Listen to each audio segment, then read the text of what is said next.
इमाम हुसैन की मजलूमियत सुना के लोगों को इस तरह का कर दिया जाता है, ये अंदाज बताया जाता है कि शायद वाकई करबला रोने धोने का नाम है, हालांकि बात ये नहीं है। यजीद की लश्कर जो इमाम हुसैन के मुकाबले में आया, इमाम हुसैन के लश्कर की तादाद 72 थी, तो यजीद ने 22,000। मुझे बताइए 72 का 22,000 से को मुकाबला होता है? अमर बिन साद ने फिर उबैदुल्लाह इब्ने ज़ियाद को लिखा कि 22,000 बंदे थोड़े हैं, कुछ बंदे ज्यादा भेज।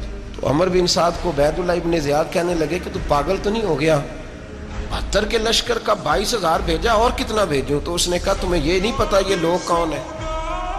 ये मौला अली शेर खुदा की औलाद है, इनमें एक एक शख्स ऐसा है जो एक एक हजार के मुकाबले में लड़ना जानता है।